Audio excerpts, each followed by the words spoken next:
Aman Benson. Le journal des stratèges.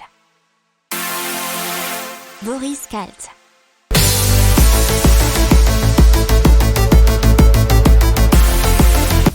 Bonjour à tous et bienvenue dans le journal des stratèges pour une revue de l'actualité éco-tech et impact du jour. Avec à la une, on va vous parler de l'approvisionnement en électricité qui sera tendu pour les 3 prochains hivers en France. On va parler de l'Allemagne qui va lever une dette record en 2021. On parlera dans la tech d'IKEA qui investit dans une start-up de cartographie. Et ensuite de Applied VR. C'est une solution pour soulager les douleurs chroniques avec la réalité virtuelle.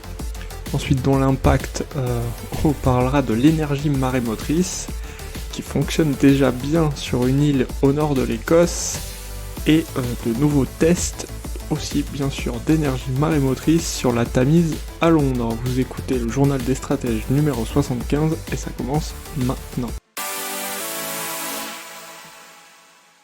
Donc l'approvisionnement en électricité qui sera en mode vigilance pour les 3 prochains hivers selon RTE. Apparemment il y aura des marges très faibles sur la période 2021-2024 et l'hiver prochain présente déjà un risque plus élevé qu'un hiver normal. C'est ce que nous dit Xavier Piéchazic, le président du gestionnaire du réseau haute tension. Alors RTE a publié mercredi son bilan prévisionnel afin de donner perspective du système français à l'horizon 2030. Alors, les marges apparemment sont insuffisantes entre 2021 et 2024, acceptables entre 2024 et 2026, et plus confortables entre 2026 et 2030. Alors pour 2030, il prévoit une hausse modérée de la consommation d'électricité de l'ordre de 5% par rapport à 2019. Elle sera tiré par le développement des véhicules électriques, mais aussi la production d'hydrogène. Quant aux émissions de CO2, elles devraient diminuer de 30 à 40 millions de tonnes par an.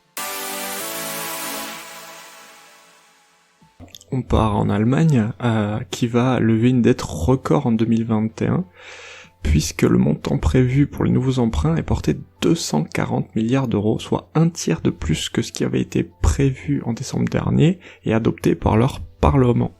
Le pays dérogera pour la 3e année consécutive à ses règles constitutionnelles de rigueur budgétaire.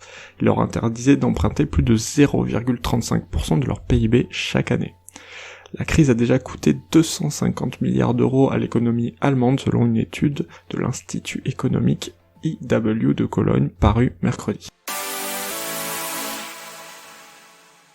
Et donc IKEA qui investit 13,9 millions d'euros dans la société de cartographie What Three Words. Elle a été fondée en 2013 et elle divise le monde en carrés de 3 mètres sur 3 mètres et attribue une adresse unique de 3 mots à chaque carré. Ces mots sont générés aléatoirement et ne changeront plus jamais et permettent de retrouver facilement et de partager n'importe quel lieu. Alors, il faut savoir que What Three Words se targue de permettre aux gens de spécifier un emplacement qui peut être extrêmement précis, comme une porte, et ça sera utile dans un monde de livraison et bien sûr pour tout ce qui est logistique. Et quelques mots sur la réalité virtuelle avec Applied VR, qui a une solution qui est baptisée EaseVRX, qui combine thérapie cognitive comportementale et exercice de pleine conscience, le but étant de réduire les douleurs chroniques. Ils viennent de récupérer, après une levée de fonds, encore 29 millions de dollars. Ils sont déjà utilisés par près de 60 000 patients dans 200 hôpitaux.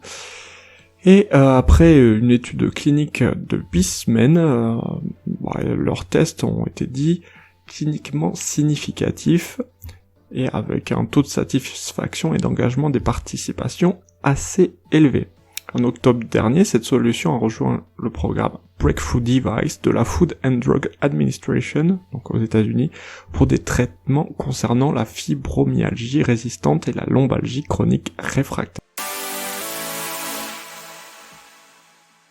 Parle d'énergie marémotrice et d'abord sur une île au nord de l'Écosse qui fournit de l'électricité aux véhicules électriques. et c'est situé sur Yell, Y-E-2-L, qui fait partie des îles Shetland. Le point de charge tire son électricité du Shetland Tidal Array de Nova Innovation, une installation qui a 4 turbines dans le Blue Mule Sound, un détroit entre Yell et une autre île appelée Unst. Nova Innovation, c'est le tout premier point de charge où les conducteurs peuvent faire le plein directement à partir d'une source d'énergie marémotrice. Il y a un système de stockage par batterie qui a également été déployé pour assurer un approvisionnement constant des véhicules. Le gouvernement écossais favorise ce genre d'initiative puisqu'ils veulent éliminer diesel et essence d'ici 2030.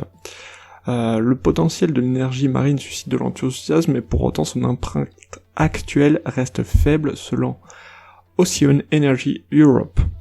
Toujours dans l'énergie marémotrice, on va avoir une section à Londres sur la Tamise qui va tenter des essais technologiques. Ça sera entre les zones de Thamesmead et Woolwich, c'est au sud-est de Londres. Alors ces essais vont être utilisés pour éclairer des décisions d'investissement futures. Donc pour l'instant, ça sera à petite échelle. Faut savoir que aux États-Unis, l'East River de New York abrite déjà un projet d'énergie marémotrice sur Roosevelt Island, qui est déjà en développement depuis pas mal de temps, depuis 2002, et à la fin du mois d'octobre 2020, l'initiative a franchi une nouvelle étape avec l'installation d'un nouveau réseau d'énergie marémotrice composé de 3 turbines. Voilà, c'est tout pour aujourd'hui, je vous souhaite une excellente journée et je vous dis à demain pour de nouvelles informations. Ciao.